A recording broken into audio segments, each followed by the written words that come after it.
नमस्कार दोस्तों। सिंधु घाटी सभ्यता का अगला टेस्ट नंबर 4 लेकर आपके सामने एक बार फिर से। चलिए शुरू करते हैं। Question number 31। क्वेश्चन नंबर 31 है, हड़प्पा सभ्यता का प्रचलित नाम है सिंधु सभ्यता, लोथल सभ्यता, सिंधु घाटी की सभ्यता या फिर मोहनजोदड़ो सभ्यता। तो सिंधु सभ्यता, हड़प्पा सभ्यता का सबसे प्रचलित नाम है वो है सिंधु घाटी की सभ्यता। हड़प्पा सभ्यता का प्रचलित नाम सिंधु घाटी की सभ्यता है और इस सभ्यता को 1921 में सर्वप्रथम हड़प्पा नामक स्थान पर दयाराम साहनी की देखरेख में खुदाई की गई थी। चलते हैं अगले प्रश्न पे। अगला प्रश्न है, सेंधु स्थलों के उत्खनन से प्राप्त मूरों पर निम्नलिखित में से किस पशु का सर्वाधिक उत्कीर्ण हुआ है? शेर का, घोड़ा, बैल का या फिर हाथी का? तो सिंधु घाटी से जो मिलने वाली मोरे हैं उनमें सबसे ज्यादा बैल के चित्र मिले हैं। अगला प्रश्न है, सिंधु घाटी सभ्यता जानी जाती है। ऑप्शन ए अपने नगर नियोजन के लिए, ऑप्शन बी मोहनजोदड़ो और हड़प्पा के लिए, ऑप्शन सी अपने कृषि संबंधित कार्यों के लिए या ऑप्शन डी अपने उद्योगों के लिए। तो सिंधु घाटी सभ्यता है वो अपने नगर नियोजन के लिए जानी जाती है। ऑप्शन ए बिल्कुल राइट ऑप्शन हो जाएगा। और एक नगरीय सभ्यता थी। इसमें जो स्थान मिले हैं वो पक्के ईंटों के जो अलंकृत ईंटों के मकान मिले हैं।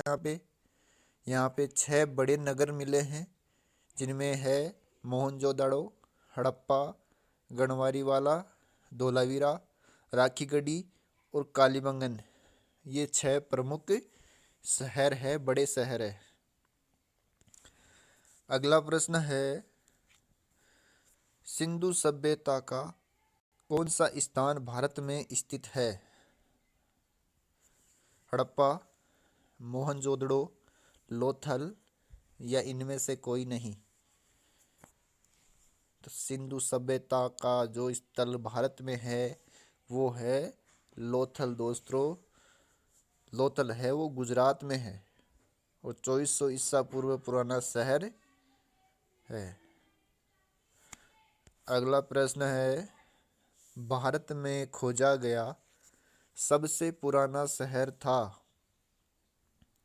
भारत में खोजा गया सबसे पुराना शहर था हड़प्पा, पंजाब, मोहनजोदड़ो या सिंध? तो अपना राइट आंसर हो जाएगा दोस्तों हड़प्पा। 1921 में जैसा मैंने बताया दयाराम साहनी ने सबसे पहले इसकी खुदाई की थी। और हड़प्पा है वो पंजाब और पाकिस्तान का एक पुरातात्विक स्थल है जो साहिवाल से लगभग 24 किलोमीटर दूर पश्चिम में है। अगला प्रश्न है दोस्तों, भारत में चांदी की उपलब्धता के प्राचीनतम साक्ष्य मिलते हैं। चांदी के साक्ष्य कहाँ से मिले हैं? कहाँ से चांदी प्राप्त हुई है? हड़प्पा संस्कृति से, पश्चिमी भारत की ताम्रपाषाण संस्कृति से, वैदिक संहिताओं में या चांदी के आहत मुद्राओं में? तो भारत में चांदी की उपलब्धता दोस्तों हड़प्पा संस्कृति में हुई है। भारत में चांदी के सर्वप्रथम प्राचीनतम साक्ष्य है हड़प्पा काल से प्राप्त हुए हैं। इस काल में स्वर्ण की अपेक्षा चांदी का अधिक प्रचलन था। चांदी मुख्यतः राजस्थान के जावर और अजमेर से प्राप्त होती है, जबकि भारत में से बाहर अफगानिस्तान से लाजवर्द एवं चांदी आयात की जाती थी तथा ईरान से भी चांदी के आयात के साक्ष्य मिलते हैं। अगला प्रश्न है, सिंधु सभ्यता के बारे में कौन सा कथन असत्य है? नगरों में नालियों की सुदृढ़ व्यवस्था थी, व्यापार और वाणिज्य उन्नत दशा में था, मातृ देवी की उपासना की जाती थी, या लोग लोहे से परिचित थे। असत्य कथन बताना है दोस्तों। तो यहाँ पे असत्य कथन है वो है लोहे से लोग परिचित थे। उस टाइम पे लोग लोहे से परिचित नहीं थे।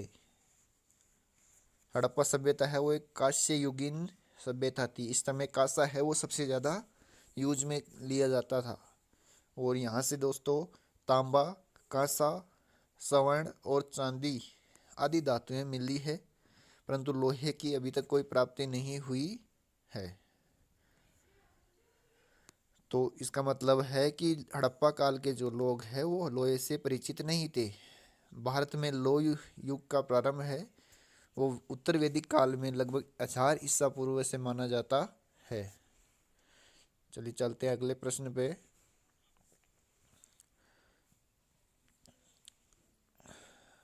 सूची 1 को सूची 2 से सुमेलित कीजिए। सिंधु सभ्यता की उत्तरी सीमा कहाँ तक फैली हुई है? सिंधु सभ्यता की दक्षिणी सीमा कहाँ तक फैली है? सिंधु सभ्यता की पूर्वी सीमा कहाँ तक है? और सिंधु सभ्यता की पश्चिमी सीमा कहाँ तक है? तो दोस्तों सिंधु सभ्यता की उत्तरी सीमा है, अपना राइट ऑप्शन हो जाएगा वेस्ट। उत्तरी सीमा है वो मांडा जम्मू तक है। दक्षिणी सीमा देमाबाद महाराष्ट्र तक है। पूर्वी सीमा है वो आलमगीरपुर उत्तर प्रदेश में है। और जो पश्चिमी सीमा है वो सूतकोटगढ़ या बलूचिस्तान में फैली हुई है। अगला प्रश्न है दोस्तों, मांडा किस नदी के किनारे स्थित था? मांडा किस नदी के किनारे स्थित था? चेनाब, सतलज, रावी या सिंधु? तो मांडा है दोस्तों वो चेनाब नदी के किनारे स्थित था। और सिंधु सभ्यता का उत्तरी स्थल मांडा जम्मू कश्मीर में है। अगला और लास्ट क्वेश्चन है इस टेस्ट का, हड़प्पा स्थल रोपड़ पंजाब किस नदी के किनारे स्थित था? हड़प्पा कालीन एक स्थल रोपड़ या उसको पंजाब भी बोलते हैं वो कौन सी नदी के किनारे स्थित था? चेनाब, सतलज, सिंधु या रावी? अपना राइट आंसर है सतलज नदी के किनारे स्थित था। इस रूपनगर है वो एक अति प्राचीन स्थल है। नगर का इतिहास सिंधु घाटी की सभ्यता तक जाता है। रूपनगर सतलुज की नदी के दक्षिणी किनारे पे बसा है और सतलुज नदी की दूसरी ओर शिवालिक के पहाड़ भी है। थैंक यू दोस्तों। वीडियो को लाइक कीजिए, शेयर कीजिए, सब्सक्राइब कीजिए चैनल को और ज़्यादा से ज़्यादा इसको शेयर कीजिए। धन्यवाद। जय हिंद, जय भारत।